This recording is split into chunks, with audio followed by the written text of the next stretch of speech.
नमस्कार दोस्तों, मेरा नाम अनुभव कुमार। आज हम लोग बात करेंगे यूपीएससी यानी कि union public service commission examination की बात करेंगे, यानी कि सिविल सर्विसेज एग्जामिनेशन की बात करेंगे। जो बच्चे भविष्य में आईएएस यानी कि इंडियन एडमिनिस्ट्रेटिव सर्विस या आईपीएस इंडियन पुलिस सर्विस या IFS Indian forest service officer बनना चाहते हैं, उनके लिए पूरी जानकारी लेकर के मैं आज हाजिर हुआ हूँ आपके सामने। आज हम लोग पूरा डिस्कस करेंगे कि अगर आपको यूपीएससी यानी कि संघ लोक सेवा आयोग की परीक्षा पास करनी है तो आपके पास में क्या क्या एजुकेशनल क्वालिफिकेशन होनी चाहिए और पेपर पैटर्न के बारे में जानकारी लेंगे। तो आइए पूरे वीडियो में हमारे पास बने रहिएगा। हम आज पूरी जानकारी लेंगे। अगर आपको आईएएस ऑफिसर बनना है, आईपीएस ऑफिसर बनना है या आईएफएस ऑफिसर बनना है तो हमारे साथ जुड़े रहिए इस पूरे वीडियो में। चलिए सबसे पहले हम बात कर लेते हैं कि अगर आपको आईएएस ऑफिसर बनना है तो उसकी एजुकेशनल क्वालिफिकेशन क्या होनी चाहिए। एजुकेशनल क्वालिफिकेशन आपकी ग्रेजुएशन होनी चाहिए। अगर आप ग्रेजुएट हैं, आपका ग्रेजुएशन कंप्लीट हो गया है तो आप आईएएस यानी कि UPSC union public service commission का एग्ज़ाम दे सकते हैं। ठीक है। इसके अलावा एज लिमिट की बात अगर करें तो आपकी एज लिमिट भी इसमें निर्धारित की गई है कि अगर आप जनरल कैटेगरी में आते हैं तो उसकी एज लिमिट 21 से लेकर के 32 ईयर्स होगी। अगर आप ओबीसी कैटेगरी में आते हैं तो 21 साल से 35 साल तक की है।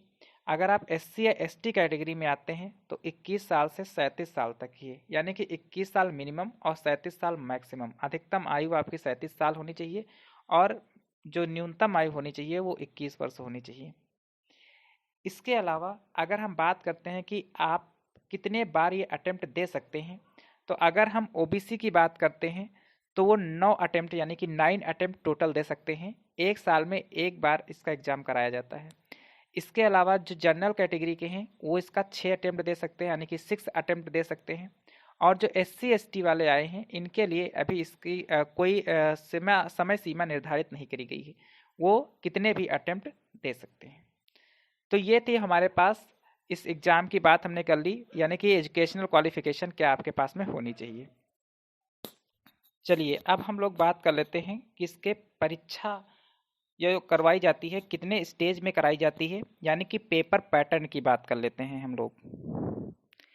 अगर इसके पेपर पैटर्न की बात करें तो ये पूरा का पूरा जो प्रक्रिया होती है, यानी कि जो चयन प्रक्रिया होती है, ये 3 स्टेज से गुजरती है। जिसमें पहली प्रारंभिक परीक्षा होती है, दूसरी मुख्य परीक्षा होती है और तीसरा आपका इंटरव्यू यानी कि साक्षात्कार होता है। अब हम एक एक करके इसको समझते हैं कि हर एक में क्या क्या चीज़ें होंगी। सबसे पहले हम लोग प्रारंभिक परीक्षा के पैटर्न के बारे में जान लेते हैं कि किस तरीके से ये पेपर करवाया जाता है। पूरा का पूरा पेपर आपका ऑफलाइन रहेगा, यानी कि ऑन द पेपर करवाया जाएगा। प्रारंभिक परीक्षा में 2 पेपर आपके करवाए जाते हैं, जिसमें जनरल स्टडीज़ यानी कि सामान्य अध्ययन के दोनों पेपर होते हैं, पेपर 1 और पेपर 2।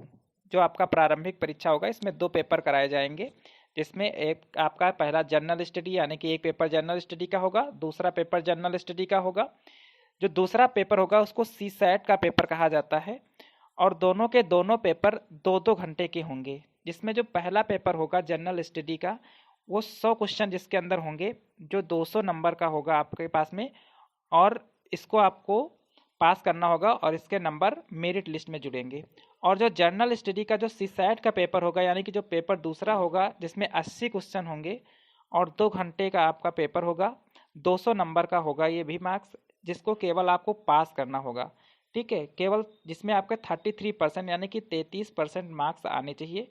ठीक है, इसको केवल पास करना होता है। इसके नंबर आपके फाइनल जो मेरिट लिस्ट बनती है उसमें ऐड नहीं किए जाते हैं।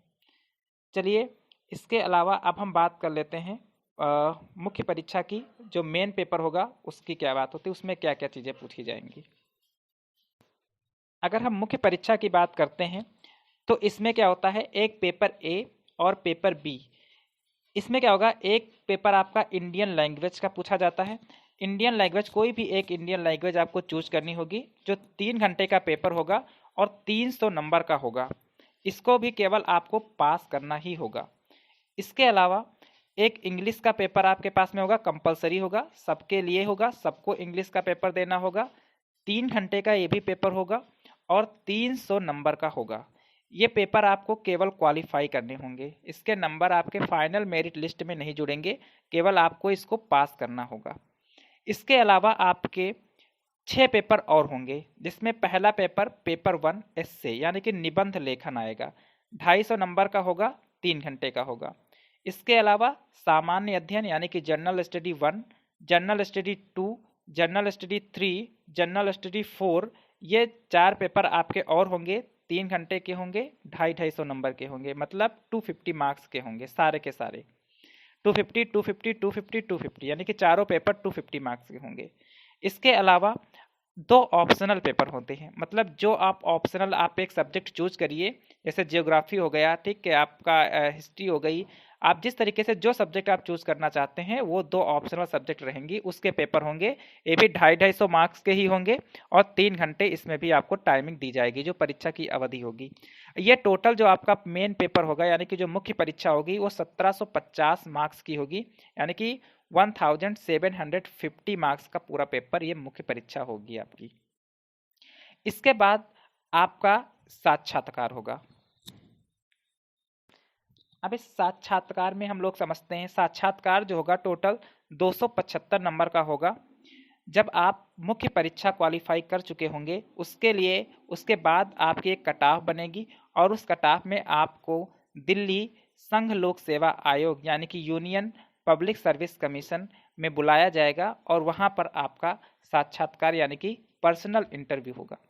उसमें जब आप सेलेक्ट हो जाएंगे, ये इंटरव्यू हमने बताया 275 नंबर का होगा। उसके बाद आपकी फाइनल लिस्ट जब बनती है उसमें अगर आप क्वालिफाई होते हैं तो आपको IAS, IPS, IFS बनने का मौका मिलेगा। ये जो कुल मार्क्स आपके होंगे ये 2025 नंबर का आपका पूरा पेपर पैटर्न बनेगा, जिसमें आपकी मेरिट बननी है, ठीक है, 2025 नंबर का। तो ये है पूरी इस IAS की पूरा पेपर पैटर्न और इसका एजुकेशनल क्वालिफिकेशन, इसके बारे में हमने आपको जानकारी दे दी। उम्मीद करते हैं कि आपको ये जानकारी अच्छी लगी होगी।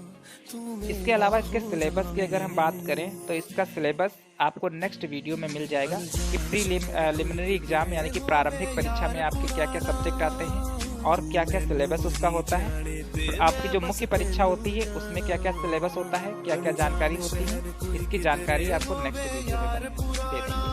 अगर आप एक IAS ऑफिसर यानी कि IFS ऑफिसर या IPS ऑफिसर आप बनना चाहते हैं तो कड़ी मेहनत करिए। आप सोच लीजिए बिल्कुल एक तरीके से कि हमको आगे जा कर के एक सिविल सर्विसेज एग्जाम पास करना है यानी कि IAS एग्जाम पास करना है। आप ये मत सोचिए कि हम ये चीज़ नहीं कर पाएंगे। एक कहावत है ना कि ये कभी भी मत सोचो कि ये चीज़ हम नहीं कर पाएंगे, बल्कि ये सोचो कि ये हमारे अलावा और कौन कर पाएगा। ठीक है, ये सोचे कि मैं ही इस चीज़ को कर पाऊंगा और कोई नहीं कर पाएगा। ये कभी भी नेगेटिव थॉट कभी भी मत लाइए। ठीक है, अगर आपका भी सपना है कि मैं भी एक नीली बत्ती में बैठ करके चलूं, मेरे भी आगे पीछे कुछ पुलिस वाले चलें, तो आपको कड़ी मेहनत तो करनी ही पड़ेगी। उम्मीद है आप लोगों को ये वीडियो अच्छा लगा होगा। ठीक है, आपको पूरी जानकारी मिल गई होगी। अगर ये जानकारी आपको अच्छी लगी हो तो इस चैनल को जरूर सब्सक्राइब करिएगा, लाइक दबा करके आप हमें बताने की कोशिश करिएगा कि आपको ये वीडियो अच्छा लगा। बहुत बहुत धन्यवाद आप सभी को। एक सुपना है मेरा, सुपने विच तू आवे, मैं तेरी हो जावा, तू मेरा हो जावे। अनजान शहर कोई किधरे होवे यार पुराना, तू मैनू ही जाने ते मैं बस तेनू जाना। अनजान शहर कोई किधरे होवे यार पुराना, तू मैनू ही जाने ते मैं बस तेनू जाना।